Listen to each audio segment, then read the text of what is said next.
20-year-old Williamson was found dead right behind this store in the wooded area on Saturday afternoon. Tyler Henderson has been on the run since about midnight Tuesday morning. Ben, Julie, I can tell you that it has not been easy for Jordan's family. His grandmother sharing with me that he would have been turning 20 this Wednesday. Crews have been out since midnight this morning trying to remove power lines and debris from the road in under 5 minutes. That's all investigators say the time these robbers needed to walk into that business and walk out with a lot of cash. Many of them recalling hearing the shots, but not really knowing the extent of the situation until they saw police. Participants gathered to voice their frustrations and concerns if the abortion rights are overturned. Carr has been charged with 1 count of rape, 1 count of sexual battery on a minor, and 1 count of sexual assault. Those other restrictions under that new measure included a ban on passing out food or water in polling lines. Parents sharing with me that they could not begin to imagine sending their children to school for the day,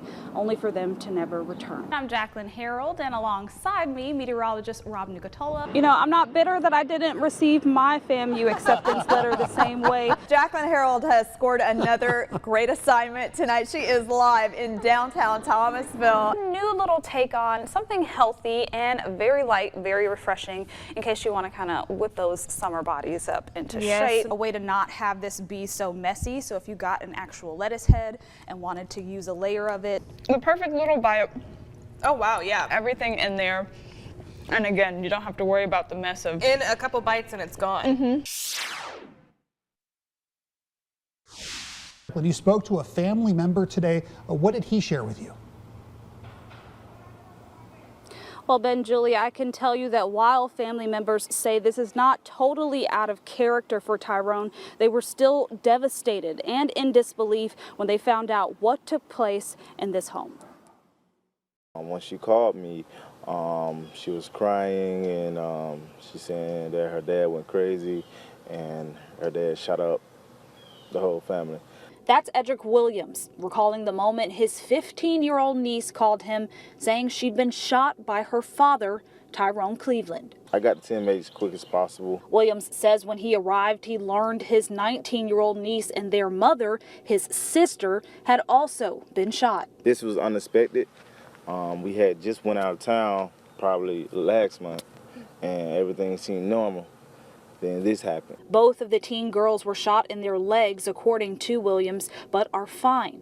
His sister, on the other hand, suffering more severe injuries. He was shot twice in the ankle on on left and right, and 1 time in a leg. Neighbors near Saplin Court say they recall hearing maybe a dozen shots after midnight, never imagining something like this happening in their safe and quiet neighborhood. Man, I hope he gets what he deserves. That's all I can say.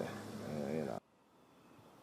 Now, Williams shared that when he found out that Cleveland also killed a TPD officer, he was heartbroken. He shares that he's happy that Cleveland was caught and he's hoping that justice will be served for everyone involved. Live in Tallahassee, Jaclyn Harold, WCTV Eyewitness News. For 3 years, Hope has been looking out for John Egan. Stop eating, come here. She's his third guide dog since losing his sight over 30 years ago, forming a connection unlike the average pet. You think about how close we are, because we're together all 24/7. That bond was briefly broken on Super Bowl Sunday. Maybe 12:30, maybe close to 1. I came in and I found Willie and I was talking to him, and then I called her, but she didn't answer. Egan says after checking both in and outside the home, he called the police to assist in the search. It was a very long Sunday and very hard, and probably one of the worst nights I've had in a long time. That's when he turned to Facebook. Several friends, law enforcement, and even his homeowners association calling on the community for help. You're giving your life over to them and trusting that you'll get wherever you're supposed to get safely and not walk into anything, and to lose that is like losing your eyesight all over again. After nearly 48 hours, finally, the call he had been praying for. Mavis Brakes on North Magnolia found her and took her into the office, and they took care of her. He says there's few good Samaritans left, But thanks to good people and an outpouring of support, hope was not only returned, but restored. It's hard for me to even talk about it, you can tell. So I'm happy now. So these are tears of joy more than anything else. Happy Sunday, everyone, and welcome to the Good Morning Show. I'm Jaclyn Harold. Madison has the morning off. And we start with continuing coverage this morning from a story we first broke yesterday. Tallahassee Police Department says they've arrested a man for kidnapping a woman, which resulted in the single vehicle car crash on North Monroe Street Saturday morning. TPD says the victim was in the passenger seat and caused the vehicle to crash. The victim went to the hospital with serious injuries, and the suspect was medically cleared before being taken to the Leon County Jail.